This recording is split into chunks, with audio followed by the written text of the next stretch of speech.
The crystal chandelier above the Warren family dining table cast sharp shadows across Imani Colbert's hands as she stood frozen in the hallway.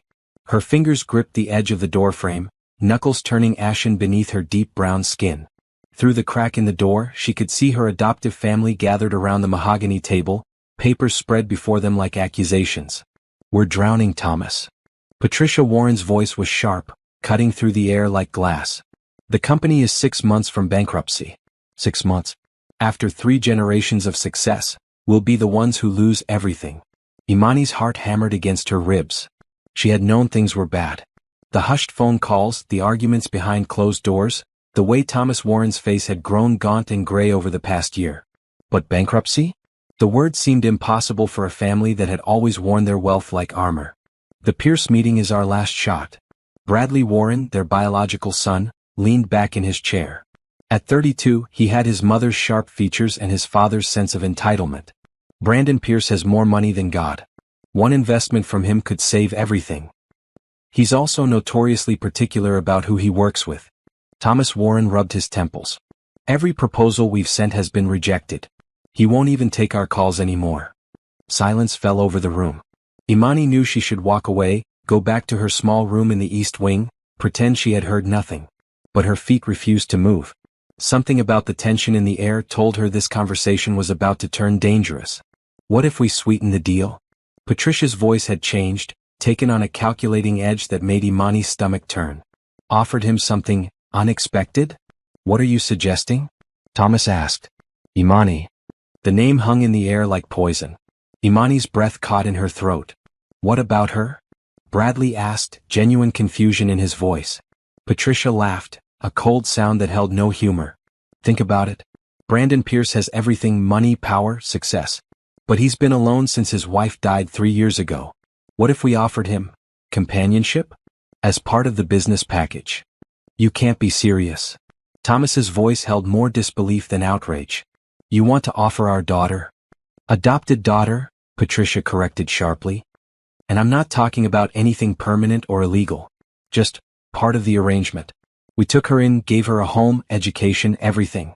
She owes us. And honestly, what else is she good for? She's 26 with a liberal arts degree and no real prospects. At least this way she'd be useful." Imani felt bile rise in her throat. Her vision blurred with tears, but she forced herself to keep listening. "That's insane." Bradley's protest was weak, already crumbling. "You can't just offer a person." "We wouldn't phrase it like that," Patricia continued, her voice gaining confidence as she warmed to her plan. "We'd present it as a joke at first. You know, we're so desperate we'd throw in our daughter too. Laugh it off. But plant the seed. Brandon Pierce is a businessman. If he sees value in the package deal, he'll pursue it himself. Then it's his idea, not ours." "And if he doesn't bite?" Thomas asked. Imani noticed he wasn't refusing the plan outright. He was just considering logistics. "Then we've lost nothing. We play it off as a joke in poor taste and move on." "But if he does?" Patricia paused meaningfully. "Imani is beautiful. She's educated enough to hold a conversation. And she's been raised with enough etiquette to fit into his world.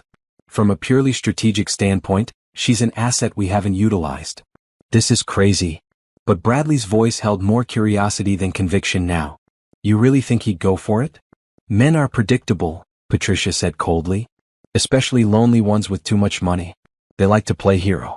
We present Imani as part of the deal, he feels like he's rescuing her from us. Everyone wins." "Except Imani," Thomas said quietly. Patricia's laugh was brittle. "Please. We've given her 20 years of the best life she could have asked for. She was going into the foster system when we adopted her. Some group home or worse. We saved her. She owes us this.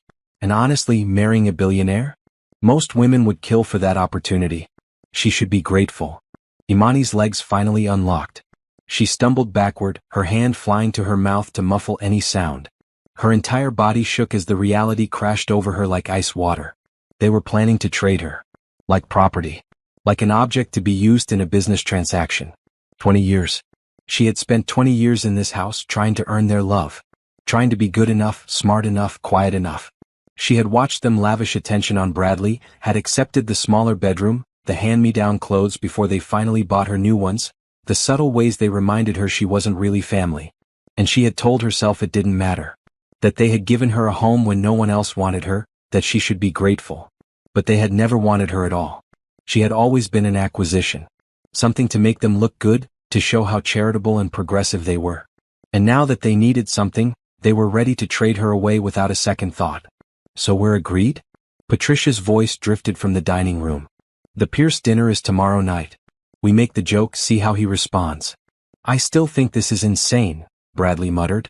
You think filing for bankruptcy isn't insane? Patricia snapped. We do what we must. Family legacy comes first. Except Imani isn't really family, is that it? Thomas's question was quiet, resigned. Now you're understanding, Patricia said. Imani didn't wait to hear more. She turned and walked on shaking legs toward her room, each step feeling like wading through deep water. Inside her small bedroom, she closed the door and leaned against it, sliding down to the floor. The room was neat and impersonal like a hotel room. In 20 years, she had never been encouraged to really decorate it. Keep it tasteful, Patricia had always said. Remember, this isn't really your house. You're a guest who we've been kind enough to let stay. Imani had tried so hard to believe that wasn't true. That somewhere, buried beneath the cold politeness and the subtle reminders of her place, they actually cared about her. But tonight had stripped away that last desperate hope. She pulled her knees to her chest, wrapping her arms around them. Tomorrow night, they would sit around a table with Brandon Pierce, the man who could save their company. And they would offer her up like a prize in a business deal. They would laugh about it, make it seem like a joke, but mean every word. And if he accepted, they would hand her over without hesitation. What made it worse was the certainty that they saw nothing wrong with this. In their minds, they had done her a favor by adopting her. She owed them. Her life, her choices, her body, it was all debt to be repaid. Imani pressed her face against her knees and let the tears come. Silent, hot tears that soaked into the green cotton of her dress. She had nowhere to go, no family to run to, no safety net. The Warrens had made sure of that over the years, subtly isolating her from forming deep friendships, discouraging her from pursuing careers that might take her far from home. She was trapped. And tomorrow night, the door of her cage was going to open, not to freedom but to a different kind of prison. The worst part, the part that made her feel sick and ashamed, was a tiny voice in the back of her mind asking if maybe this was her only way out. If being traded to a billionaire, even as part of a joke, might somehow be better than staying with the family who saw her as nothing more than a commodity. She hated herself for even thinking it. But as she sat on the floor of her impersonal room, listening to the Warrens continue their planning in the dining room below, Imani couldn't help but wonder if there was any situation in this world where she would ever be seen as more than a transaction. Tomorrow she would have her answer. What would you do if your family offered you as a joke in a business deal? Would you run or would you stay and face the humiliation? Drop a comment below with your thoughts, and don't forget to subscribe to see how Imani handles this impossible situation. Your support means everything. The next evening arrived with the weight of inevitability. Imani stood in front of her closet mirror, adjusting the simple blue dress Patricia had laid out for her. Not too fancy, Patricia had said. We don't want to look like we're trying too hard. The irony wasn't lost on Imani. She had barely slept, spending the night alternating between fury and despair. Part of her wanted to run, to pack a bag and disappear before dinner. But where would she go? Her bank account held maybe $3,000, saved from years of birthday gifts and the small allowance the Warrens gave her. That would last perhaps 2 months in a cheap apartment, and then what? No. Running wasn't an option. At least not yet. Downstairs, she could hear the bustle of preparation. The Warrens had hired extra staff for the evening, wanting everything to be perfect. The best china, the best wine, the best version of themselves. And Imani, apparently, dressed in blue to blend into the background until the moment they decided to put her on display. Imani. Patricia's voice called up the stairs. Our guest will be here in 10 minutes. Come down. Imani took a deep breath and descended the stairs, each step feeling like walking toward an execution. In the grand foyer, the Warren family waited. Thomas in his best suit, looking ill at ease. Bradley in designer casual wear, checking his phone. And Patricia, wearing a red dress and a smile that didn't reach her eyes. Remember, Patricia said, looking directly at Imani. You're pleasant but not memorable. Speak when spoken to. Smile. Don't embarrass us. I understand, Imani said quietly. Her stomach churned. The doorbell rang. One of the hired staff moved to answer it, and Imani's heart began to race. This was it. The moment her life became part of a business transaction. Brandon Pierce entered the foyer, and Imani's first thought was that he didn't look like she expected. She had pictured someone older, perhaps cold and calculating. Instead, the man who stepped through the door was maybe late 30s, tall and lean in a well-cut charcoal suit. His skin was a warm brown, lighter than hers, his features suggesting mixed heritage. He had kind eyes, deep brown and observant, and when he smiled at the greeting party, the smile actually reached those eyes. "Mr. Pierce, welcome." Thomas stepped forward, hand extended. "Thank you for agreeing to meet with us." "Thank you for the invitation," Brandon said. His voice was deep, measured. "Your home is beautiful." The pleasantries continued as they moved into the dining room. Imani hung back as was expected of her, but she couldn't help stealing glances at Brandon Pierce. There was something about him that didn't fit the image of a ruthless billionaire. The way he thanked each staff member who served them, the genuine interest in his questions about the house's history, the absence of the arrogant swagger she had expected. Dinner began with uncomfortable small talk. The Warrens were trying too hard, laughing too loud at comments that weren't funny, pushing their business agenda too eagerly. Imani could see Brandon's polite mask beginning to strain. Then Patricia made her move. "We truly appreciate you considering our proposal," she said, refilling Brandon's wine glass. "We're prepared to offer very favorable terms. In fact, we're so eager to work with you, we'd practically throw in everything we have. Including." She laughed, a practiced sound, "our daughter here." The words landed like stones in still water. Silence rippled outward. Imani felt her face burn with humiliation. She kept her eyes on her plate, unable to look up. "I'm sorry?" Brandon's voice had changed, gone flat and hard. "What did you just say?" "Oh, it's just a joke," Thomas jumped in, his laugh nervous. "You know how it is. We're just so desperate to make this work. Pat has a terrible sense of humor." "Does she?" Brandon's tone suggested he didn't find it funny at all. Of course," Patricia backtracked, but Imani could hear the calculation in her voice. She was watching Brandon's reaction, measuring it. "Though, between us, Imani is quite accomplished. Any man would be lucky to have her in their life." "Is that so?" Brandon set down his wine glass carefully. His eyes moved to Imani for the first time, really looked at her. Colbert," Imani said softly, finally meeting his gaze. "Imani Colbert." Something passed between them in that moment. Brandon's eyes, sharp and intelligent, seemed to see past the humiliation and forced smiles. He saw the trapped animal beneath. "Miss Colbert, would you mind showing me the garden I saw when I arrived? I'd love to see it before it gets too dark." The request surprised everyone. Patricia's smile faltered. Thomas exchanged a confused glance with Bradley. "Oh, that's not necessary," Patricia began. "We should discuss business." "I'd like to see the garden," Brandon repeated, his voice polite but firm. He stood and looked at Imani. "If you don't mind?" Imani stood on shaking legs. "Of course." They walked out to the garden in silence, leaving the stunned Warren family behind. Once outside, away from the windows where they could be overheard, Brandon stopped and turned to face her. "Are you all right?" he asked simply. The question, asked with genuine concern by a complete stranger, almost broke her. Imani blinked rapidly, fighting tears. "I'm fine." "No, you're not." Brandon's voice was gentle. "And you shouldn't have to be. What they just did in there was cruel." "It's nothing I'm not used to," Imani said, then immediately regretted the admission. Brandon was quiet for a moment, studying her face.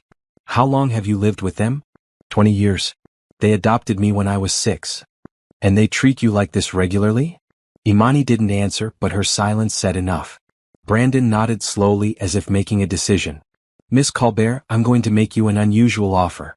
You can refuse and I'll respect that decision completely. But I want you to hear me out." Imani's heart raced. "I'm listening." "I own a technology company among other businesses. I need a personal assistant, someone smart, capable, and trustworthy. The position comes with a salary of $200,000 a year, full benefits, housing in a guest house on my estate, and a company car. The contract would be for 1 year, renewable if both parties agree. At the end of that year, you'd have enough saved to start any life you wanted, completely independent." Imani stared at him. "Why would you offer me that?" "Because what they did in there was wrong. Because I can afford to help and I choose to. And because..." He paused, "because I know what it's like to feel trapped. I may have money but I understand pain. My wife died 3 years ago. For a long time after, I felt like I was drowning. I understand that look in your eyes." "I don't want charity," Imani said, her pride stinging. "It's not charity. I genuinely need an assistant. My last one retired 6 months ago and I've been drowning in work. You'd be earning every penny. But more than that, this would give you options. Freedom. A chance to figure out what you want from life without being dependent on people who don't value you. Imani's mind raced. Every instinct screamed that this was too good to be true, that there had to be a catch. But when she looked into Brandon Pierce's eyes, she saw only sincerity. What would I have to do? She asked carefully. Manage my schedule, handle correspondence, coordinate meetings, some travel arrangement. Standard assistant duties. I work long hours, but I respect work-life balance. You'd have your own space, your own life. No strings attached beyond the professional relationship. And the Warrens? I'll still invest in their company. But you'll have nothing to do with that deal. This offer is separate, just between us. If you accept, I'll have my lawyers draw up a contract tonight. You could start immediately. Imani felt tears threatening again. This was her way out. A real way out. And all she had to do was say yes. But something held her back. Years of being told she was worthless, that she owed the Warrens everything, that she should be grateful for scraps. How could she just accept such generosity? As if reading her thoughts, Brandon spoke again. Imani, may I call you Imani? She nodded. Imani, you don't owe them anything. You were a child. They chose to adopt you, and with that choice came responsibilities they clearly didn't honor. Whatever they gave you, it was their legal and moral obligation. You don't owe them your future. And accepting help when you need it isn't weakness. It's wisdom. Why are you doing this? Imani whispered. You don't even know me. Because I can, Brandon said simply. Because when I see someone who needs help and I have the means to provide it, I believe that's what I should do.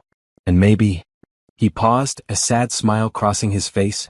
Maybe because after 3 years of barely living, of just going through the motions, helping someone else makes me feel human again. Imani took a deep breath. Everything in her upbringing told her to refuse, to not be a burden, to stay in her place. But a new voice, stronger and clearer, told her this was survival. This was her chance. Yes, she said. I accept. Thank you. Brandon's smile was genuine and warm. Thank you. Now shall we go back inside? I have a business deal to finalize with your former family. The word former sent a thrill through Imani's chest. Former family. A new life. Freedom. They walked back into the house together, and Imani felt like a different person than the one who had left it. The Warrens were waiting anxiously in the dining room. Everything all right? Patricia asked, her eyes darting between them suspiciously. Perfect, Brandon said smoothly. I've reconsidered your proposal.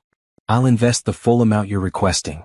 Have your lawyers contact mine tomorrow and we'll finalize the details. The Warrens' faces lit up with relief and joy. They began thanking him profusely, but Brandon held up a hand. There is one condition. Imani has agreed to come work for me as my personal assistant. She'll be leaving with me tonight. The room went silent. Tonight? Thomas said weakly. That's rather sudden, Patricia said, her voice sharp. Is it? Brandon's tone was mild but his eyes were steel. You offered her as part of the deal. I'm simply taking you up on that offer, though in a much more ethical and legal way. She'll be my employee, well compensated and well treated. Unless you have objections? In which case, I can reconsider the investment. The threat hung in the air. Patricia's mouth opened and closed, but no sound came out. The Warrens needed this deal. They needed it desperately. And Brandon Pierce had just made it clear that Imani's freedom was part of the package. No, Thomas finally said, defeat in his voice. No objections. Wonderful. Brandon turned to Imani. If you'd like to pack your things, I'll wait. Imani nodded, not trusting her voice. She climbed the stairs to her room one last time, packed her meager belongings into 2 suitcases, and looked around the space that had been her prison for 20 years. She felt nothing. No sadness, no regret. Only a bubbling sense of freedom. When she came back downstairs, Brandon was waiting by the door. The Warrens stood in awkward silence, not even pretending to be sad about her leaving.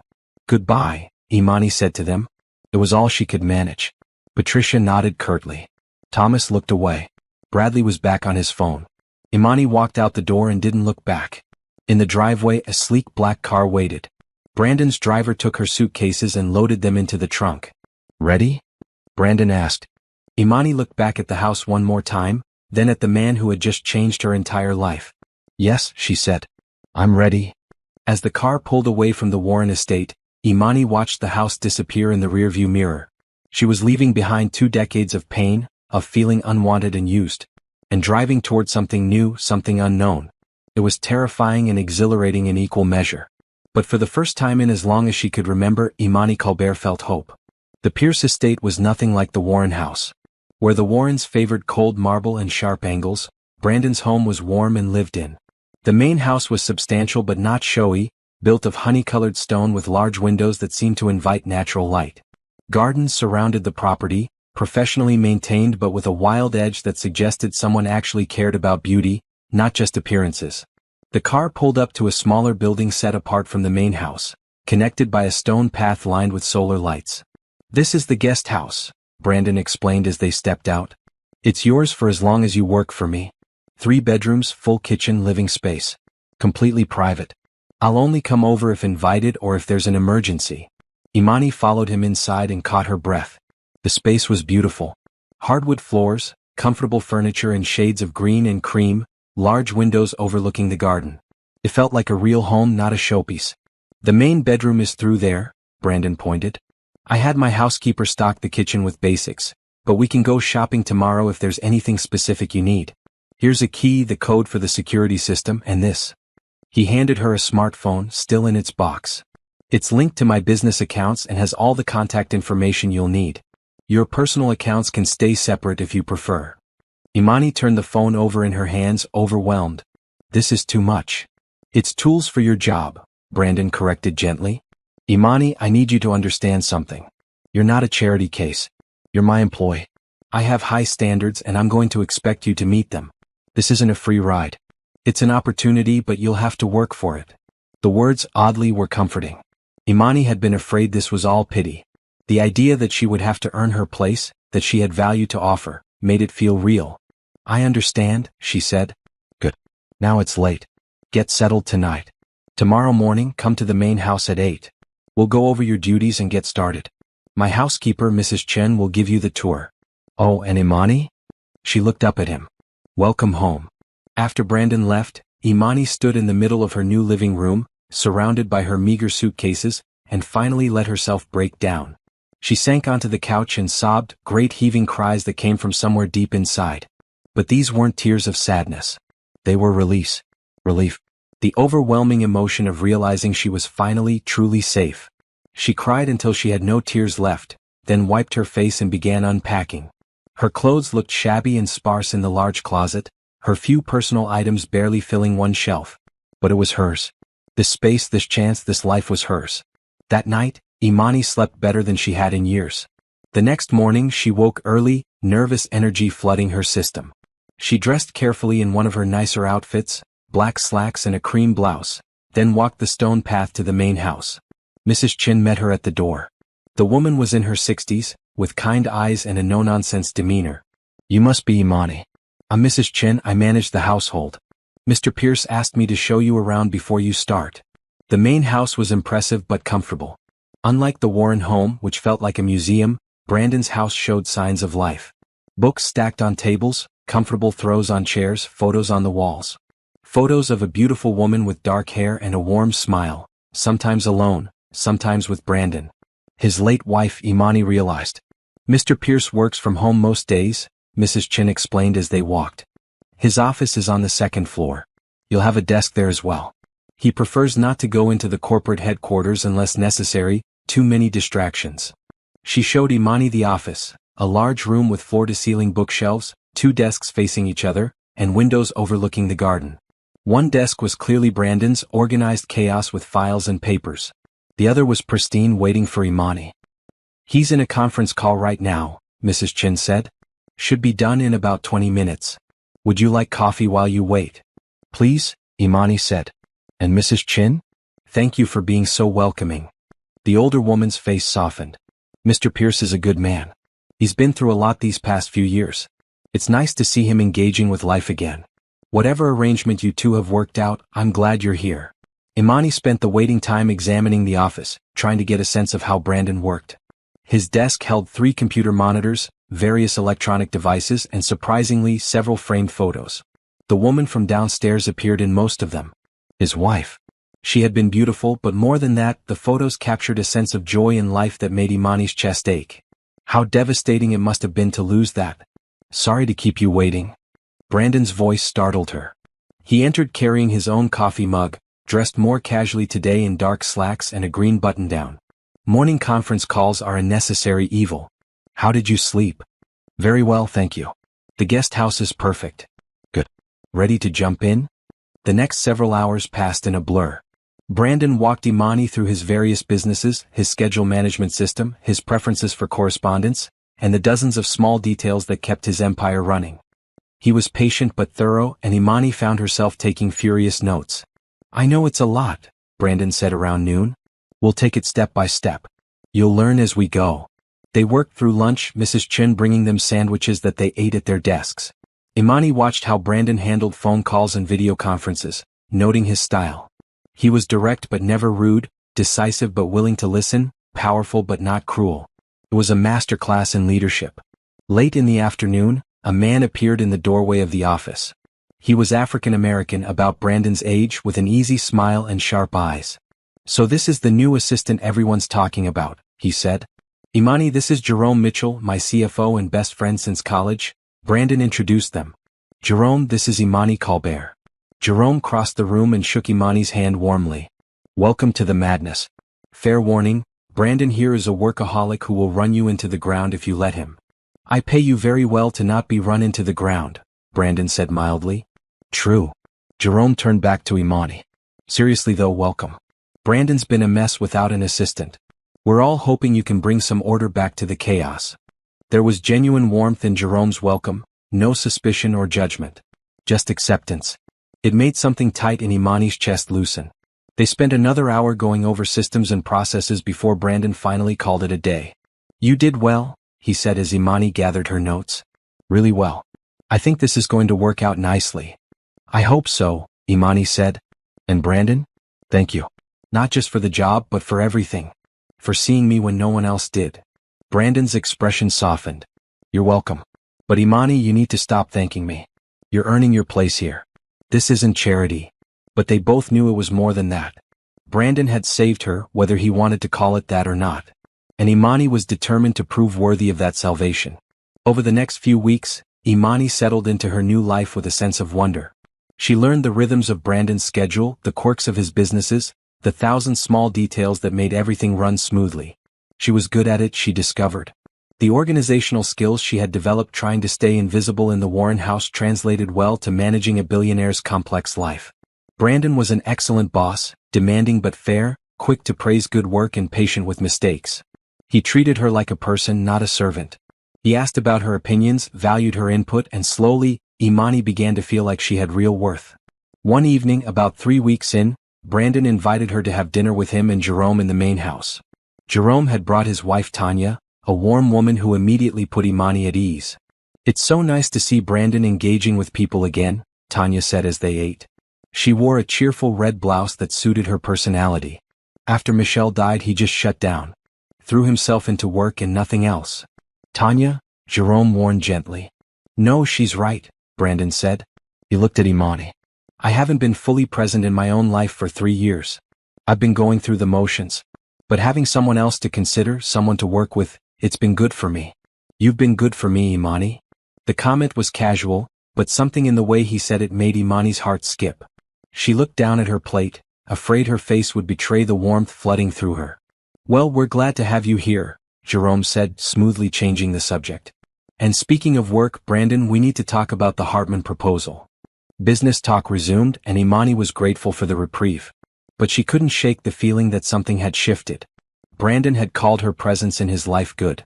And sitting at this table, surrounded by kind people who treated her like family, Imani realized she felt the same way. For the first time in her life, she was exactly where she belonged. And that terrified her almost as much as it thrilled her. 6 weeks into her new life, Imani had almost managed to forget about the Warrens entirely. She was thriving in her role, learning more each day, and slowly beginning to believe this life was real and permanent.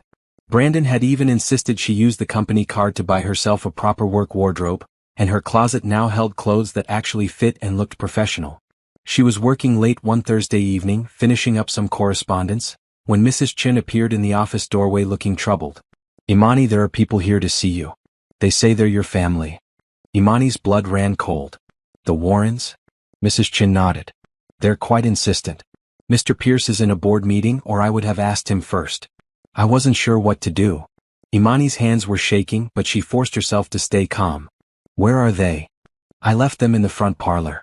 I didn't want them wandering the house. Thank you, Mrs. Chin. I'll handle it. Imani walked to the front parlor with her heart hammering. Through the doorway she could see them. Patricia, Thomas, and Bradley Warren, all three looking around the room with barely concealed envy. Imani, there you are, Patricia said when she entered. Her voice was sticky sweet, but her eyes were calculating. We've missed you terribly. You left so suddenly. What do you want? Imani kept her voice steady. That's no way to greet your family, Thomas chided. We came to see how you're settling in. This is quite the setup you've landed in. I'm working, Imani said. I have a job. That's all this is. Right, a job. Bradley smirked. He wore an expensive-looking maroon shirt, probably bought with Brandon's investment money. Personal assistant. That must be quite interesting work. The insinuation in his voice made Imani's skin crawl, but she refused to rise to the bait. Did you need something specific? I have work to finish. Patricia's false sweetness dropped away. Actually, yes.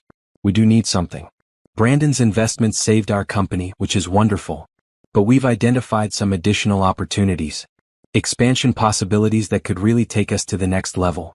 We need more capital. So ask Brandon yourselves. I don't handle his investments. But you have his ear, Thomas said. You're with him every day. Surely you could mention these opportunities, help convince him to invest more. Imani stared at them in disbelief. You can't be serious. You want me to manipulate my boss into giving you more money? Don't be dramatic, Patricia snapped. We're not asking you to manipulate anyone. Just mention the opportunities. Plant seeds. That's all. After everything you did, everything you said, you have the nerve to come here and ask me for favors? We gave you everything, Patricia's voice rose. 20 years of our generosity. You owe us. I owe you nothing. The words felt powerful, liberating. You took me in because it made you look good. You treated me like an employee, not a daughter. And then you tried to trade me to save yourselves. I don't owe you anything. You ungrateful little. Patricia started forward, but Thomas caught her arm. Maybe we should discuss this more calmly, he said. There's nothing to discuss. Imani's voice was steel. I'm not helping you. Please leave. Now wait just a minute, Bradley said. You're living in luxury here because of us. If we hadn't made that deal with Brandon? Is there a problem? Brandon's voice cut through the room like ice. They all turned. Brandon stood in the doorway, still in his suit from his board meeting. His face was calm, but his eyes were cold as they swept over the Warrens. Mr. Pierce, Patricia's face lit up with false delight. We were just visiting Imani. I can see that. And from what I overheard, demanding that she pressure me for more investments. Brandon's voice was pleasant, but there was steel underneath. Let me make something very clear. Imani is my employee.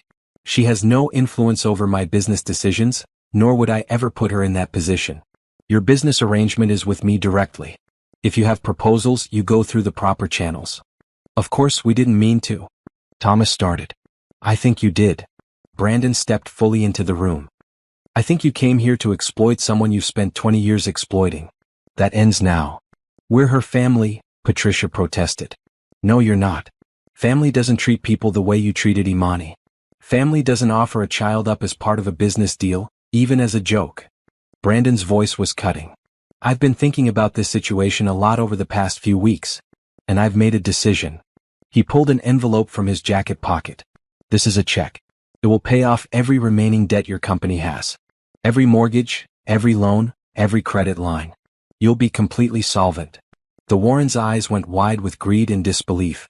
However, Brandon continued, accepting this check comes with conditions. You will sign legal documents relinquishing any parental rights or claims to Imani.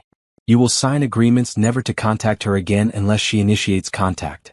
You will have no legal, financial, or social claim on her life moving forward. That's blackmail, Patricia breathed. No, it's a business deal. The kind you claim to understand. Brandon's smile was sharp. You get financial freedom. Imani gets actual freedom. Everyone wins. Unless, of course, you value your claim on Imani more than you value solvency. The silence stretched. Imani watched the Warrens exchange glances, saw the calculation in their eyes.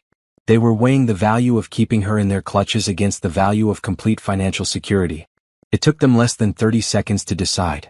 "We'll need to review the documents with our lawyer," Thomas said slowly. "Of course. I'll have everything sent over tomorrow. You'll have 1 week to decide." Brandon's tone was final.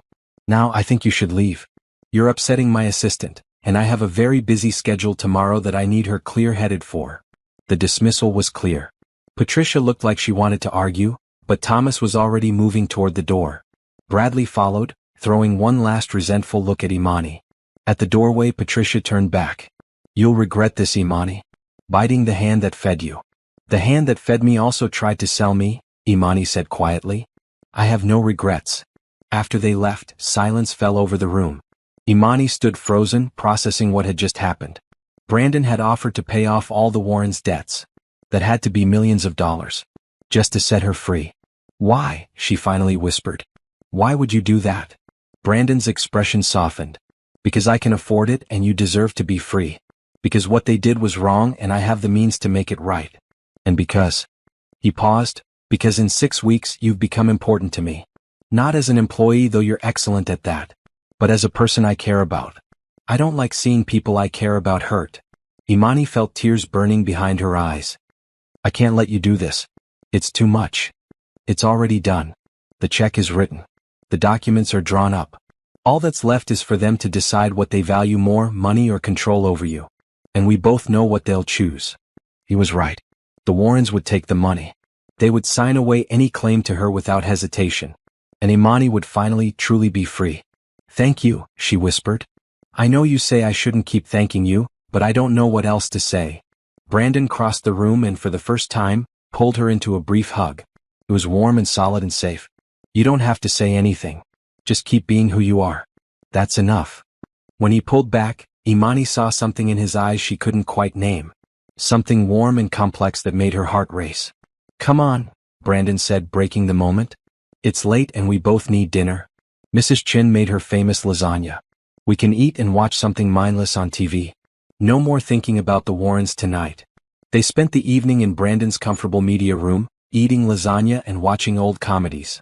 It felt natural and easy, like they'd been friends for years rather than weeks. When Imani finally returned to the guest house, she felt lighter than she had since the Warrens' arrival. True to Brandon's prediction, the Warrens signed the documents within 3 days. They took the money and walked away without a backward glance. Imani waited for the grief, the sense of loss, but it never came. Instead, she felt only relief. She was free. Truly, completely free. No more looking over her shoulder, no more fearing they would come back and try to claim her or control her. She was her own person for the first time in her life. And as she looked at Brandon across their shared office, watching him work with quiet intensity, Imani realized something else. She wasn't just free from the Warrens. She was free to choose what came next. And what she was beginning to want, what she was beginning to hope for, was something she never thought she deserved. A real home. A real family. Maybe even real love. It was terrifying and thrilling and entirely new. But as Imani had learned over the past 2 months, sometimes the scariest things were the ones most worth pursuing. Spring arrived at the Pierce estate with an explosion of color. The gardens burst into life with flowers Imani had never seen before, and the days grew longer and warmer. It had been 3 months since she left the Warrens, 3 months since she started building a real life. The rhythm of working with Brandon had become second nature. They moved through their days in comfortable synchronicity, anticipating each other's needs and preferences. Imani had become indispensable, not just as an assistant but as a trusted advisor. Brandon asked her opinion on business decisions, valued her perspective on difficult situations, and treated her insights with genuine respect. But something else was changing too, something neither of them was quite ready to acknowledge. It started with small things. The way Brandon's face lit up when Imani entered the office each morning. The way Imani found excuses to work late when Brandon was working late. The casual touches that lingered just a moment too long. The laughter that came easier and more frequent. One evening, working late on a major presentation, Brandon leaned back in his chair and rubbed his eyes. "I need a break," he announced. "Want to take a walk? The garden is beautiful this time of evening." They walked through the paths in comfortable silence, the sunset painting the sky in shades of pink and gold. Finally, Brandon spoke. "Can I ask you something personal?" "Of course. Do you ever think about what comes next? After this year is up, I mean. Your contract ends in 9 months. Imani's heart clenched. She had been trying not to think about that. Sometimes, she admitted, I've been saving money. I could go back to school maybe, or start something of my own. Would you want to stay? Brandon asked quietly. Renew the contract, I mean. You've been the best assistant I've ever had. I'd hate to lose you. The question was professional, but something in his tone suggested he was asking about more than just work. I'd like that, Imani said carefully. I've been happy here. Happier than I've ever been. They stopped walking, facing each other in the fading light. Brandon looked like he wanted to say something more, but instead he just smiled. Good. I'm glad to hear it. They continued walking, but the air between them felt charged with unspoken words. Later that week, Jerome came by the office with his wife Tanya and their 2 children. The kids, 8 and 10, ran through the house with the easy comfort of frequent visitors. Watching Brandon interact with them, patient and playful, Imani felt something shift in her chest. Uncle Brandon, come see what I built, the youngest, a girl named Sophia, demanded, dragging him toward where she had set up blocks in the living room. Brandon went willingly, settling on the floor in his expensive suit to admire her creation. The sight made Imani smile. He's good with them, Tanya said, coming to stand beside Imani. She wore a cheerful green sundress. He and Michelle talked about having kids. I think it would have happened if she hadn't gotten sick. He doesn't talk much about her, Imani said softly. He's talked more since you came, Tanya replied. The first year after Michelle died, Brandon barely spoke at all. Just worked himself into the ground. The second year was a little better, but he was still just going through the motions. Then you showed up, and for the first time in 3 years I've seen him actually smile again. Actually laugh. We're just colleagues, Imani protested weakly. Tanya gave her a knowing look. Honey, I've known Brandon for 15 years. I know what just colleagues looks like on him. This isn't it. Before Imani could respond, Jerome called out. Tanya, we should head out. School night and all. As they gathered the children and prepared to leave, Sophia ran up to Imani and hugged her legs. You're pretty, she announced with childish certainty. Uncle Brandon likes you. Sophia, Jerome laughed, scooping her up. Let's not embarrass the adults. But Sophia's words lingered after they left. Did Brandon like her? More importantly, how did she feel about him? The answer came to her slowly over the following weeks. She realized she had stopped thinking of this as temporary. She woke up each morning excited to see Brandon, to work beside him, to share meals and conversations. She memorized his coffee order, his favorite foods, the small things that made him smile. She found herself noticing the way his eyes crinkled when he laughed, the way he ran his fingers through his hair when he was thinking hard about something. She was falling for him. The realization terrified her. Brandon was her boss, her savior, the person who had pulled her out of the worst situation of her life. How could she possibly tell him she wanted more than friendship and professional respect? One evening they were working late again, the office lit only by desk lamps. Brandon had taken off his jacket and rolled up his sleeves, and Imani found herself distracted by the casual intimacy of it. Earth to Imani, Brandon said with amusement. I've said your name 3 times. Sorry, Imani felt her face heat. What were you saying? Brandon set down the document he'd been reviewing. Actually, I wanted to tell you something. About Michelle. Imani's attention snapped fully to him. In 3 months he had barely mentioned his late wife. I met her in college, Brandon began, his voice soft. She was studying art history and I was in business school. She was everything I wasn't, creative, free-spirited, constantly seeing beauty in things I overlooked. She balanced me. Made me better. She sounds wonderful, Imani said gently. She was. When she got sick, pancreatic cancer, it was fast. 6 months from diagnosis to. He trailed off. I watched her fade and I couldn't do anything to stop it. All my money, all my resources, and I couldn't save the one person who mattered most. I'm so sorry, Brandon. For a long time I felt guilty being alive when she wasn't. Guilty for wanting to move forward like I was betraying her memory. I shut down everything except work because work didn't hurt. What changed? Imani asked. Brandon looked directly at her, his eyes intense in the lamplight. You did. Having you here, working with you, getting to know you, it reminded me that life doesn't stop. That there's still joy to be found, still connections to make. Michelle wouldn't have wanted me to stop living. She would have wanted me to find happiness again. Do you think she'd be happy with the person you've become? I think she'd be relieved I'm finally trying again. Brandon paused. Imani, I need you to know something. What started as me helping you has become something more. You've become important to me. Not just as an employee but as a friend. As someone whose presence makes my life better. Imani's heart raced. You've made my life better too. Given me more than I ever thought I deserved. You deserve everything good, Brandon said firmly. Never doubt that. The moment stretched between them, heavy with possibility. Imani wanted to close the distance, to tell him everything she'd been feeling. But fear held her back. What if she was misreading things? What if this was just friendship and her confession ruined everything? We should probably call it a night, Brandon said finally, breaking the spell. It's almost midnight. They walked out together, and at the fork in the path where Brandon turned toward the main house and Imani toward the guest house, they hesitated. Good night, Imani, Brandon said softly. Good night, Brandon. Imani walked to the guest house with her mind spinning. Something was building between them, something real and powerful and terrifying. But the gap between friendship and something more seemed impossibly wide, filled with questions of propriety and power dynamics and fear. That night, lying in bed, Imani made a decision. She would be patient. She would let things develop naturally. And when the time was right, when they were both ready, she would find the courage to tell him the truth. That she wasn't just grateful to him. She was in love with him. The question was whether he felt the same way. And if he did, would he allow himself to admit it? Or would the memory of his late wife and the complexity of their situation keep them forever circling each other, never quite closing the distance? Only time would tell. But Imani was learning to trust in possibilities, to believe that good things could happen to her. And the possibility of love, real, honest, mutual love, was the best thing she could imagine. Absolutely not, Brandon said, his voice unusually firm. You're coming with me and that's final. Imani looked up from her desk where she'd been preparing materials for an upcoming board meeting. Brandon stood with his arms crossed, an expression of stubborn determination on his face. Brandon, I'm your assistant, not your date. It would be inappropriate for me to attend the gala as your guest.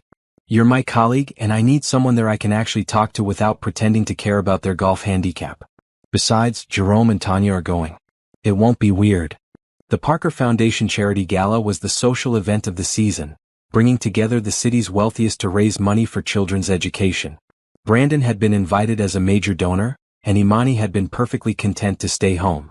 I don't even have anything appropriate to wear, she protested weakly. That's easily solved. Brandon pulled out his phone and made a call. Yes, this is Brandon Pierce. I need a personal shopper sent to my estate this afternoon. For formal evening wear. Measurements needed. Yes, the full service. Thank you. He hung up and looked at Imani with satisfaction. Problem solved. Brandon, you can't just. I can and I did. Imani, please. I don't want to go to this thing alone, pretending to enjoy small talk with people I barely know.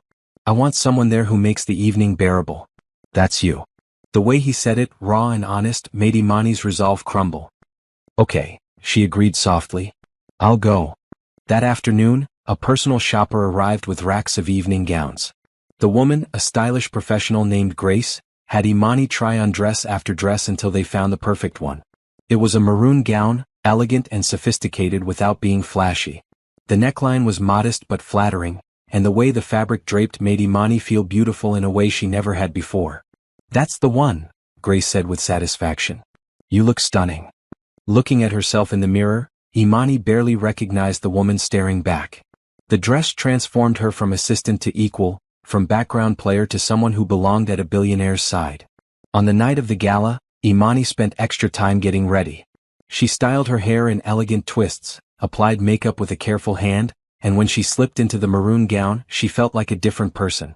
Brandon was waiting outside the guest house when she emerged. He wore a classic black tuxedo, looking every inch the successful billionaire. But when he saw Imani, his expression shifted to something that made her breath catch. You look incredible, he said, his voice rough around the edges. Thank you. You clean up pretty well yourself. In the car, Imani's nerves increased. What if I say the wrong thing? What if people ask about me and I don't know how to explain our situation? Tell them the truth. You're my personal assistant and a friend. Anyone who has a problem with that can answer to me. Brandon's confidence was reassuring. Imani, you belong there just as much as anyone else. More than most actually, since you earned your place rather than inheriting it. The gala was held at the city's premier art museum, transformed for the evening into a glittering wonderland. Crystal chandeliers cast prismatic light across marble floors. Waiters circulated with champagne and appetizers. Everywhere Imani looked, she saw wealth and power dressed in designer gowns and expensive tuxedos. Overwhelmed? Brandon asked quietly as they entered. A little, Imani admitted. Good. That means you're paying attention. Half the people here are so used to this they don't even see it anymore. He placed a gentle hand on her lower back. Stay close to me. We'll make the rounds, then find Jerome and Tanya and actually enjoy ourselves. They moved through the crowd, Brandon introducing Imani to various business associates and donors. She noticed how people's eyes lingered on her, curious and assessing. Some faces showed subtle disapproval, others showed interest. She held her head high and matched their gazes with quiet confidence. Brandon, darling, a sharp voice cut through the conversations. A woman in a sleek blue gown approached, her smile not reaching her cold eyes. So glad you could make it. Nicole? Brandon's voice cooled noticeably. How are you? Wonderful as always. And who is this? Nicole's gaze raked over Imani with barely concealed disdain. This is Imani Colbert, my personal assistant. How modern of you bringing staff to social events. Nicole's tone was poisonous sugar. Tell me, dear, how does one become a personal assistant to someone like Brandon? I imagine the qualifications are quite specific. The insinuation was clear and ugly. Imani felt her face heat, but before she could respond, Brandon stepped forward. The qualifications include intelligence, competence, integrity, and the ability to tolerate people like you, Nicole. His voice was ice. Imani has all of those in abundance. She's also someone I respect deeply, which is more than I can say for most people in this room. Nicole's smile faltered. I was just making conversation. No, you were being deliberately insulting to someone who has done nothing to you. That seems to be your specialty. Brandon's cold fury was impressive. If you'll excuse us, we have actual conversations to attend to. He guided Imani away, his hand warm and protective on her back. Once they were out of earshot, Imani let out a shaky breath. I'm sorry, Brandon said. Nicole Hartman is a rival businesswoman who's been trying to undermine me for years. She saw you as an opportunity to needle me. Is that what people think? That I'm sleeping with you for money or position? Some might. Anyone who matters knows better. Brandon stopped and turned to face her fully. Imani, look at me. You are brilliant, capable, and deserve to be here. Anyone who suggests otherwise is revealing their own insecurities and prejudices. Don't let them diminish you. The fierce protectiveness in his eyes made Imani's heart soar. Thank you, she whispered. Always. They found Jerome and Tanya at the bar, and the evening improved dramatically. The four of them claimed a table and spent the night actually enjoying themselves, laughing at inside jokes and ignoring the stuffy atmosphere. But Imani noticed how Brandon kept finding excuses to touch her. A hand on her arm when making a point. Fingers brushing hers when passing a drink. The way he leaned in close to speak over the music, his breath warm against her ear.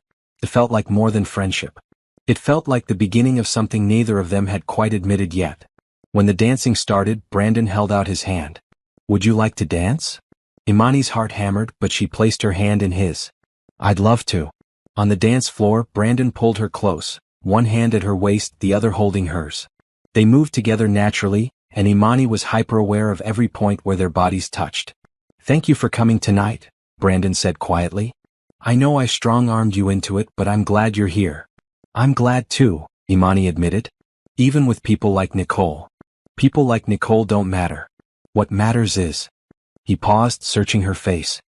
What matters is finding people who see you for who you really are. Who value you properly. Do you? The question slipped out before Imani could stop it. Value me properly? Brandon's arms tightened around her. More than I probably should, he said, his voice low and intense. The confession hung between them, weighted with possibility. Imani's breath caught. This was it. The moment where everything could change. But then the song ended and people began applauding and the moment fractured. Brandon stepped back, his expression guarded again. We should probably head out, he said. Early meeting tomorrow. In the car ride home they sat in charged silence. Imani's mind replayed Brandon's words over and over. More than I probably should. What did that mean? Was it acknowledgement of feelings or regret for having them? At the estate, Brandon walked her to the guest house door. They stood facing each other in the soft glow of the porch light. Tonight was. Brandon started, then stopped. Imani, I need you to know something. You've become incredibly important to me. But our situation is complicated. The power dynamic, the fact that I'm your employer, everything you've been through. I don't want to take advantage or make you feel obligated in any way. What if I don't feel obligated? Imani asked, finding courage she didn't know she had. What if I just feel? Brandon's eyes darkened. He reached out and gently tucked a strand of hair behind her ear, his fingers lingering against her cheek. Then we need to be very careful. Because what I feel is significant. And scary. And completely inappropriate given our arrangement. Life is complicated, Imani said softly. But that doesn't mean the feelings aren't real. No, Brandon agreed. It doesn't. They stood there, suspended in possibility, neither quite brave enough to close the final distance. Finally, Brandon stepped back. Good night, Imani. Thank you for tonight. Good night, Brandon. Imani went inside and leaned against the closed door, her heart racing. Something had shifted tonight. They had both acknowledged, however indirectly, that this was more than just a professional relationship. The question now was what they were going to do about it. The week after the gala passed in a state of heightened tension. Brandon and Imani continued working together, but there was a new awareness between them, a careful distance that felt like holding their breath. Imani caught Brandon watching her sometimes, his expression unreadable. She knew she did the same, her eyes drawn to him constantly. The air between them felt electric, charged with words they weren't saying. Jerome noticed. Okay, what's going on? He asked Imani one afternoon when Brandon was on a phone call. The tension in this office is thick enough to cut. I don't know what you mean, Imani said, not meeting his eyes. Please. I've known Brandon for 18 years. I can tell when something's bothering him. And you've been walking around like you're afraid to breathe wrong. Jerome's voice was gentle. Did something happen at the gala? Imani bit her lip. I think we both realized we feel more than we should. And now we don't know what to do about it. Jerome sighed. I was wondering when you two would figure that out. You've been circling each other for months. It's complicated. I work for him. I owe him everything. How can I separate what I feel from gratitude? Can I give you some advice? Jerome asked. Stop overthinking it. Yes, Brandon helped you out of a bad situation. But you've also been an amazing assistant who's made his life better. You don't owe him romantic feelings. If you have them, it's because of who he is, not what he did for you. What if I'm reading it wrong? What if he just sees me as a responsibility? Trust me, what Brandon feels for you is not responsibility. That man has been half in love with you since the gala, maybe before. But he's scared. Jerome's voice dropped. Michelle was his world. When she died, it broke something in him. The idea of loving someone again, of opening himself up to that kind of loss, it terrifies him. So what do I do? Be patient. Be honest. And when the moment is right, be brave enough to say what you feel. Jerome smiled. Brandon's worth the risk. And I think you are too. Later that evening, Imani was finishing up some emails when she heard voices from Brandon's office. The door was slightly ajar and she recognized Jerome's voice. You need to tell her, Jerome was saying. It's not that simple. Brandon sounded tired. She works for me, Jerome. The power dynamic alone makes this ethically questionable.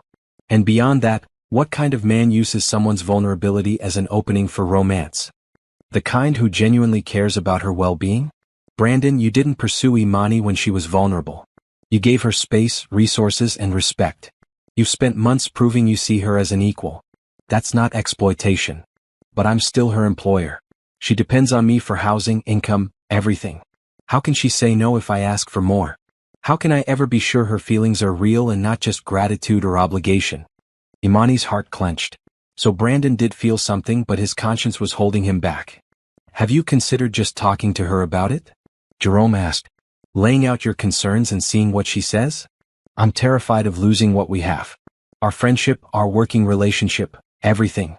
If I confess how I feel and she doesn't feel the same or worse, feels pressure to reciprocate, it ruins everything. And if she does feel the same? If you're both holding back out of fear and missing out on something real? Silence fell. Imani knew she should walk away, stop eavesdropping. But she couldn't move. I care about her so much, Jerome, Brandon said, his voice rough with emotion. More than I've cared about anyone since Michelle. She's smart and kind and she sees the world in ways that make me want to be better. When she smiles at something I've said, it's the best part of my day. And the thought of not having her in my life in any capacity is unbearable. That sounds like love, my friend. Maybe it is. But that doesn't make it right or simple. Imani deserves someone who can give themselves to her completely, without baggage or complications. Someone who doesn't carry the ghost of another love. Someone who won't always wonder if they're taking advantage. Michelle wouldn't want you to stop living. You know that. I know. But knowing something intellectually and feeling it in your heart are different things. I'm not sure I know how to love someone new without feeling guilty, like I'm betraying her memory. Imani's eyes filled with tears. Brandon was struggling with the same things she was, feeling the same fears and doubts. You're not betraying anyone by allowing yourself to be happy again, Jerome said firmly. Michelle loved you. She would want you to find joy, to find love. Holding yourself back doesn't honor her memory. It just makes both of you suffer for nothing. When did you get so wise? Brandon asked with a weak laugh.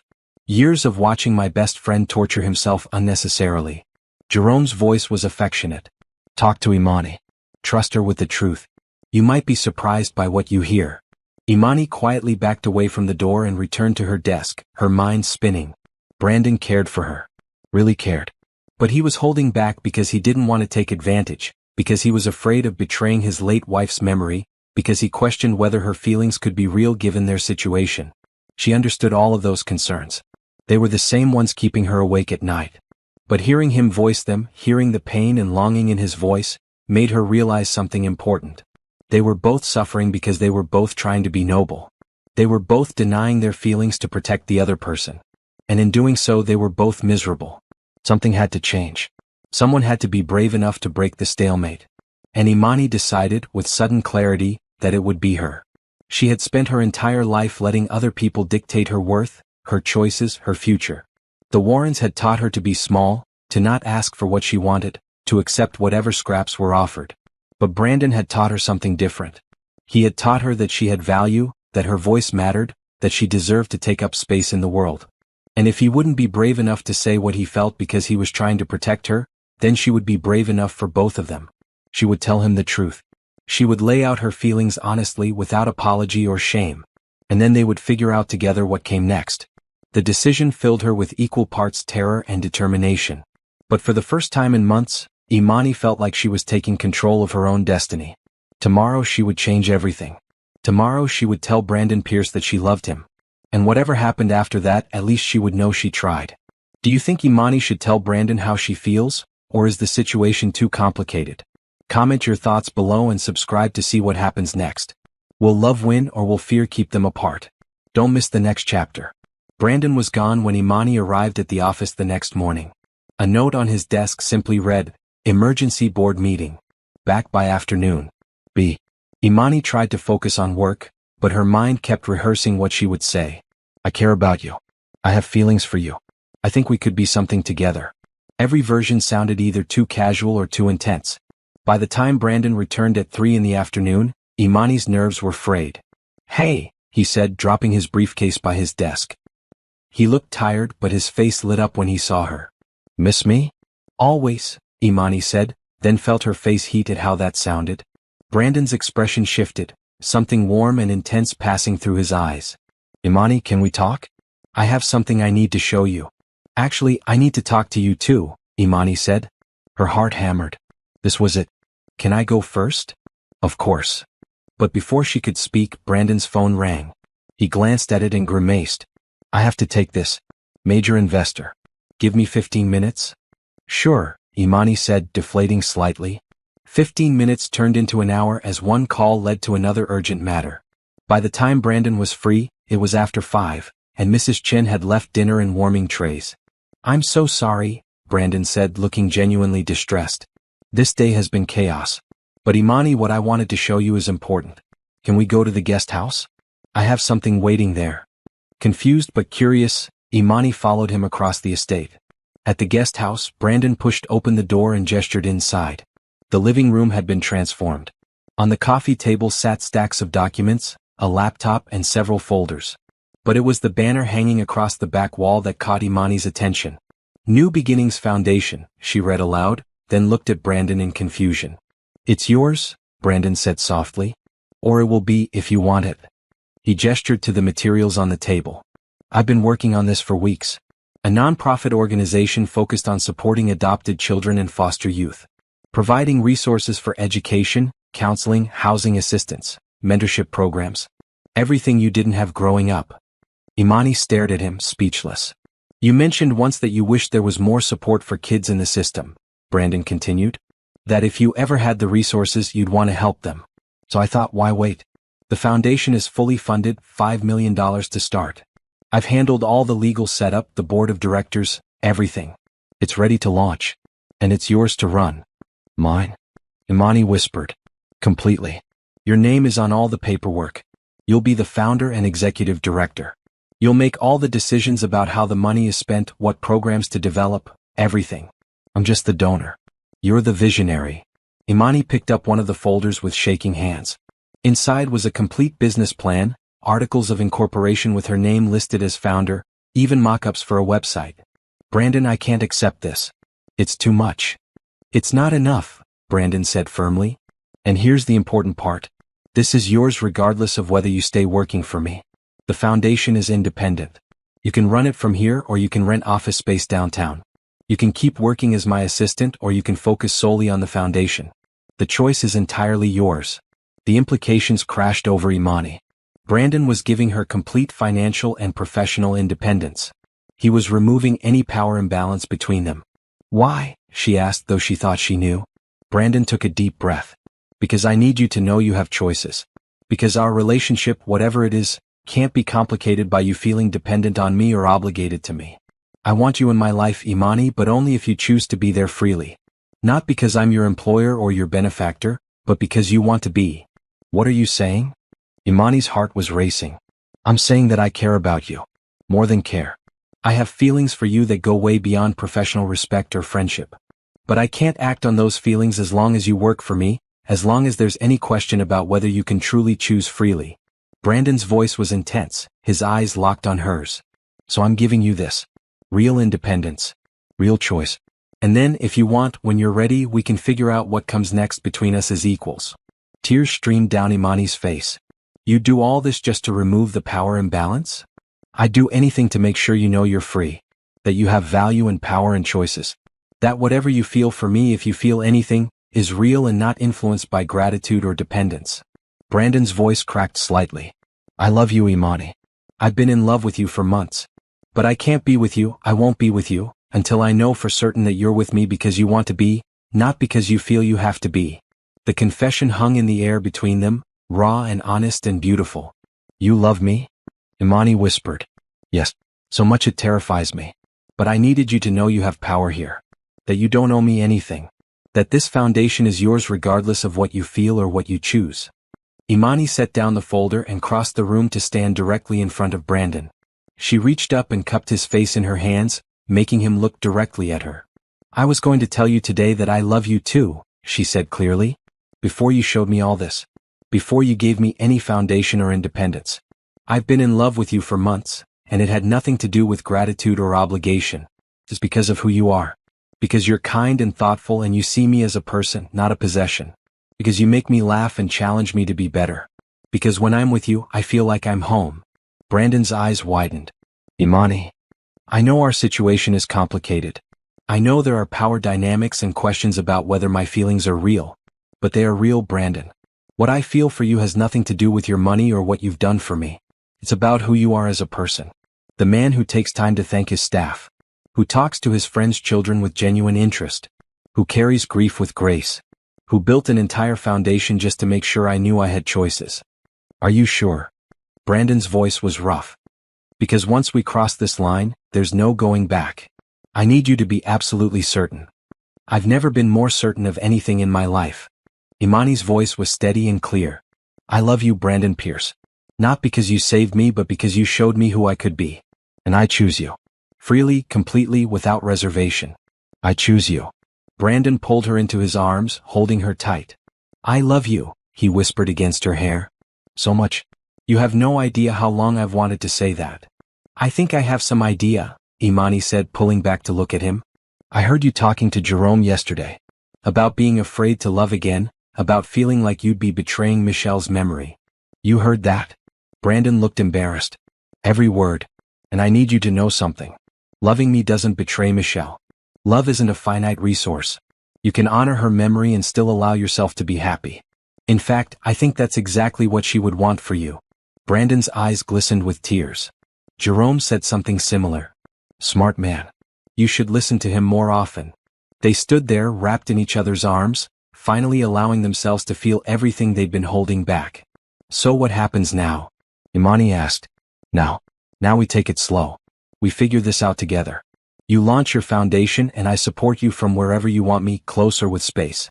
We date properly like normal people. No employer-employee complications, just two people who care about each other learning what they could be together. I like the sound of that, Imani said. Though I should probably tell you I want to keep working for you too. I love the work we do together. Are you sure? It might be complicated. Everything worth having is complicated, Imani said. We'll figure it out. Brandon smiled and leaned down, his forehead resting against hers. Can I kiss you? He asked softly. I thought you'd never ask. The kiss was gentle at first, tentative and sweet. But then it deepened, weeks of denied attraction and suppressed feelings pouring into the connection. When they finally pulled apart, both were breathless. Wow, Imani said. Yeah, Brandon agreed. Wow. They spent the rest of the evening on the couch, talking and kissing and planning the future. Brandon walked Imani through all the foundation documents, genuinely excited about the work she could do. Imani asked questions and made notes, her mind already spinning with possibilities. We should celebrate, Brandon said as the evening grew late. Officially. Tell Jerome and Tanya, make it real. I'd like that, Imani agreed. But right now, can we just sit here? Just be together? There's nowhere I'd rather be. They sat curled together on the couch, the foundation documents spread around them, and Imani felt a peace she had never known. She was loved. She was valued. She had purpose and power and choices. And she had found a partner who respected her enough to give her all of that before asking for anything in return. It was the greatest gift anyone had ever given her.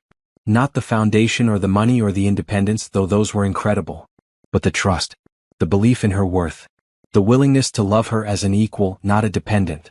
For the first time in her life, Imani Colbert felt truly free. And that freedom tasted like joy. The next few weeks passed in a blur of happiness. Brandon and Imani officially changed her role from assistant to foundation director, though she continued to help him with certain projects because she enjoyed the work. They went on actual dates, dinners at quiet restaurants, walks in the park, normal things that made them feel like a real couple. Jerome and Tanya were thrilled when they shared the news, though Tanya admitted she'd been waiting for months for them to figure it out. You two were so obvious, she said laughing. The way you looked at each other, it was like watching a romance movie. The foundation work energized Imani in ways she hadn't expected. She began developing programs, reaching out to foster care agencies, building relationships with social workers and advocates. Brandon supported her fully but let her lead, respecting her vision. One evening they were sitting in the garden of the main house, watching the sunset paint the sky in shades of pink and purple.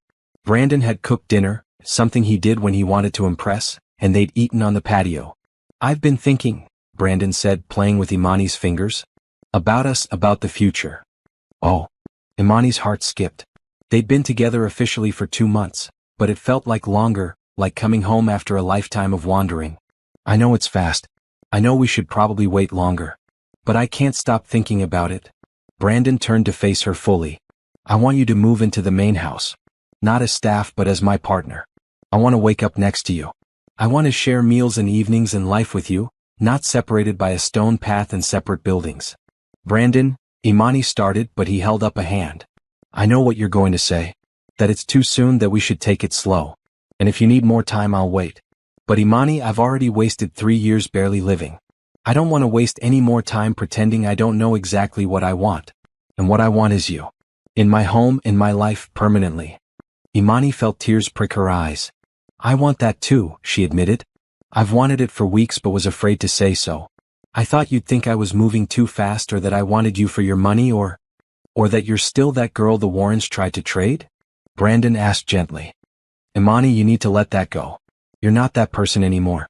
You're a successful foundation director, a brilliant woman with a bright future, and someone I'm incredibly lucky to have in my life. You're my equal in every way that matters. I'm working on believing that, Imani said. You've helped me see myself differently. Like I have worth beyond what I can do for others. You have infinite worth, Brandon said firmly. And I plan to spend however long you'll let me reminding you of that. They sat in comfortable silence for a moment, then Brandon spoke again. There's something else I want to tell you. About Michelle. You don't have to, Imani said quickly. I want to. I need you to understand. Brandon took a deep breath. For a long time after Michelle died, I felt guilty whenever I was happy. Like I was betraying her memory by moving forward.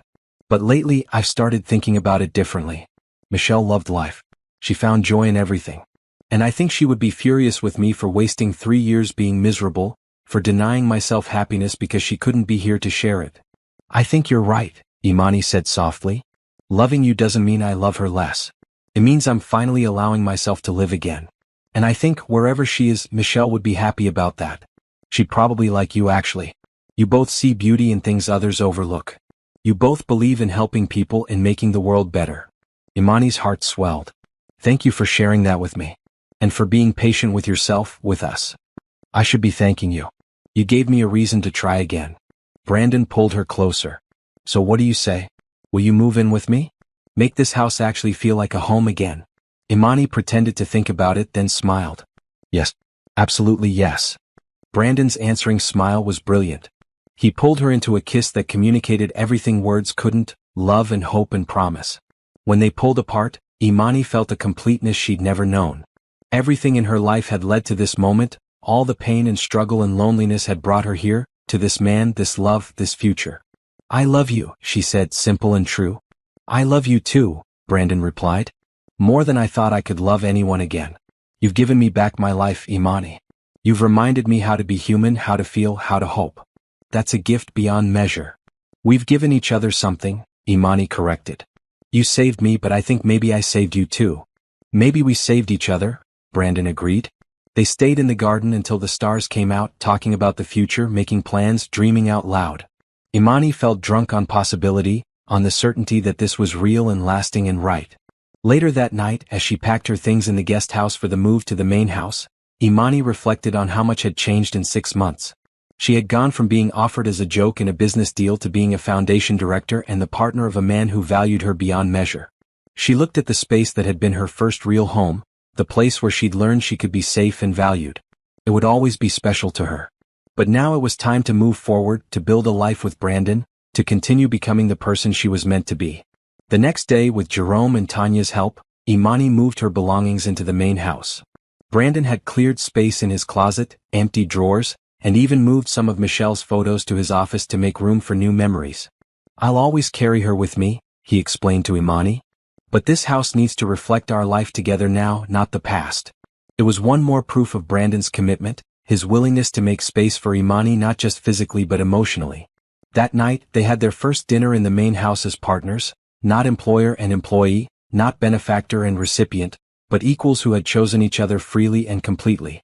To new beginnings, Brandon toasted, raising his wine glass. To love that finds you when you least expect it, Imani added. To finding home in another person, Jerome added. He and Tanya had joined them for the celebration. They drank and laughed and planned the future. Imani talked excitedly about the foundation's first programs. Brandon shared news about a new business venture. Jerome and Tanya told stories about their kids. It felt like family. Real family built on choice and love rather than obligation or blood. Later, lying in bed next to Brandon for the first time, Imani felt a contentment so deep it was almost overwhelming. What are you thinking? Brandon asked, pulling her closer. That I'm happy, Imani said simply. Really truly happy. I didn't know I could feel this way. Get used to it, Brandon murmured, pressing a kiss to her forehead. Because I plan to make you this happy for as long as you'll let me. Forever sounds good, Imani replied. Forever it is. They drifted off to sleep wrapped in each other's arms, two people who had found their way home through pain and struggle and unexpected grace. And in that moment, with Brandon's heartbeat steady beneath her ear and his arms secure around her, Imani knew with absolute certainty that she was exactly where she belonged. The journey from being offered as a joke to being cherished as a partner had been long and difficult. But every step had been worth it to end up here, loved and valued and free. And as sleep claimed her, Imani smiled, knowing that tomorrow would bring more joy, more growth, more life shared with the man who had seen her worth when no one else did. The man who had loved her not despite her past, but because of the strength that past had forged in her. The greatest gift, she realized, wasn't the money or the foundation or even the security. It was being seen, being known, being loved for exactly who she was. And that was worth everything. 6 months later, Imani stood in front of the mirror in her bedroom, adjusting the cream-colored wedding dress. It was simple and elegant, nothing like the elaborate gowns she'd seen in magazines. But it was perfect for who she was and what this day meant. "You look beautiful," Tanya said from behind her. She wore a deep green dress, serving as Imani's maid of honor. "Brandon's not going to be able to breathe when he sees you." "I still can't believe this is happening," Imani admitted. "6 months ago I was terrified to even tell him how I felt. And now you're marrying him," Tanya finished with a smile. "It's amazing how life can change when you're brave enough to reach for what you want." The foundation had thrived over the past months. Imani had launched 3 programs supporting foster youth, partnering with local agencies to provide resources the system couldn't. She'd hired a small staff and was already making a real difference in children's lives. The work was fulfilling in ways she'd never imagined, knowing she was preventing other kids from feeling the way she had felt, alone and unwanted. But even more incredible was the relationship she'd built with Brandon. They had taken their time, learning each other's rhythms and quirks and wounds.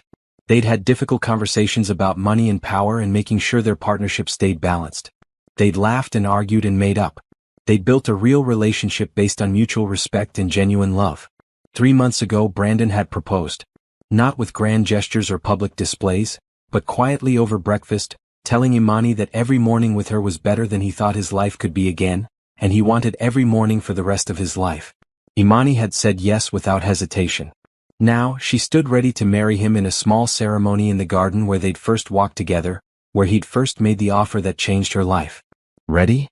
Tanya asked. "So ready," Imani replied. They walked out together. The garden had been transformed with simple decorations, white chairs arranged in rows, flowers everywhere. But the most striking thing was the intimacy. This wasn't a society wedding designed to impress. It was personal and real. Jerome's children served as flower girl and ring bearer, excited to be part of the event. Mrs. Chin sat in the front row, having become a grandmother figure to Imani. A few other close friends filled the remaining seats. That was all. No distant relatives, no business associates, no one they didn't truly care about. And at the end of the aisle stood Brandon, looking handsome in a simple dark suit with a blue tie. But it was his expression when he saw Imani that made her heart soar. Pure love and joy and wonder, like he couldn't quite believe his luck. Jerome stood beside Brandon as best man, grinning. As Imani walked down the aisle alone, by choice, she met Brandon's eyes and smiled. This was her choice. Her future. Her family. The ceremony was short and sweet. They'd written their own vows, wanting words that were truly theirs. Brandon went first, taking Imani's hands. "Imani, 6 months ago you walked into my life during one of the strangest situations imaginable. But from that first conversation I saw something in you that I recognized. Strength, grace, and a fundamental goodness that no amount of mistreatment could destroy. You've taught me that it's okay to live again, to love again, to hope again.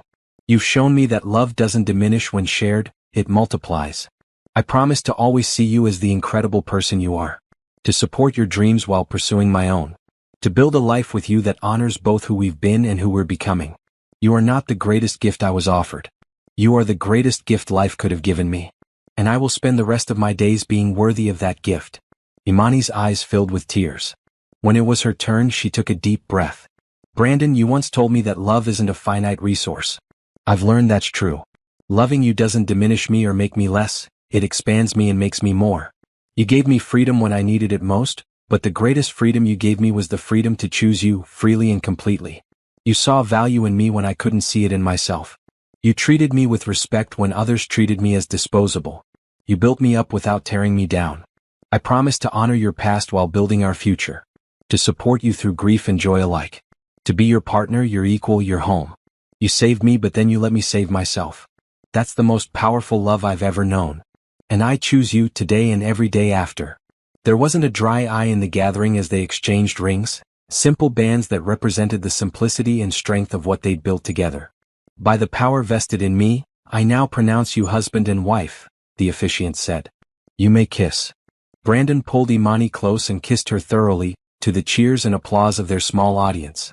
When they broke apart, both were grinning. "Hello, Mrs. Pierce," Brandon whispered. "Hello, Mr. Pierce," Imani replied. "Ready to start forever? With you?" "Absolutely." The reception was held in the main house, casual and joyful. There was good food and better conversation. Jerome's kids ran around the garden, their laughter filling the air. Mrs. Chen cried happy tears and told everyone who would listen about how Brandon had needed this, how Imani had brought life back to the house. As the sun began to set, Brandon and Imani had their first dance as a married couple on the patio.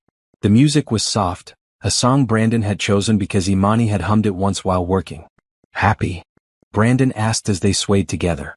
Deliriously, Imani confirmed. Although I keep waiting to wake up and find this was all a dream. It's real, Brandon assured her. Every impossible, beautiful, perfect bit of it. Do you ever think about how this started? With the Warrens trying to trade me like property? Sometimes. But only to be grateful it happened. If they hadn't made that terrible joke, I might never have met you. I'm grateful too, Imani admitted. Even though it was awful, it led me here. Sometimes I think about going back and telling that scared girl in the Warren house that everything would work out. That the joke would become the best thing that ever happened to her. You're the best thing that ever happened to me, Brandon said seriously. Never doubt that. Later, when the celebration was winding down and guests were leaving, Jerome pulled Brandon aside while Tanya hugged Imani. You did good, man, Jerome said. Michelle would be proud of you. Of both of you. Thanks, Jerome. For everything. For being there through the dark years, for encouraging me to try again, for being the best friend a guy could ask for. Always. Now go be with your wife. Enjoy this happiness. You've both earned it. As night fell, Imani and Brandon stood in the garden where everything had begun. The fairy lights strung through the trees twinkled like stars, and the air was warm and perfect. What are you thinking? Brandon asked, pulling Imani close. I'm thinking about all the kids out there who feel like I felt. Alone, unwanted, disposable. And I'm thinking about how the foundation can reach more of them, help more of them. Give them the chances I was given. Always thinking of others, Brandon said fondly. That's one of the 1,000 reasons I love you. I can't help it. I know what it's like to believe you have no value. I want every kid to know they matter, that they're worthy of love and respect and good things. We'll make it happen, Brandon promised. Together. They stood there in comfortable silence, two people who had found their way to each other through an unlikely path. A business deal meant as a joke had become a love story. A moment of cruelty had transformed into an opportunity for grace. Thank you, Imani said softly. For what? For seeing me. For valuing me. For giving me the freedom to choose this, to choose you. Thank you for choosing me, Brandon replied. For teaching me how to live again. For being patient with my fears and my grief. For loving me despite my baggage. We all have baggage, Imani said. The trick is finding someone willing to help you carry it. I'll carry yours if you carry mine, Brandon offered. Deal. They sealed the promise with a kiss, standing in the garden where their journey had begun. And as they walked back to the house together, hand in hand, husband and wife, Imani reflected on the incredible journey that had brought her here. She had been offered as a joke, treated as a commodity, valued less than furniture. But Brandon had seen past all that to the person underneath. He had given her freedom and independence and choice. And she had chosen love. The greatest gift in her life wasn't money or security or even freedom, though those were all precious. The greatest gift was being seen for who she truly was and loved because of it, not despite it. And as they entered their home together, ready to begin their life as partners, Imani knew with absolute certainty that every moment of pain and struggle had been worth it to end up here, with this man in this life, surrounded by love. She was home. Finally, completely, perfectly home. And the joke that had begun as cruelty had become a love story that would last a lifetime. Because kindness had won. Hope had prevailed. And love, as it always should, had led the way.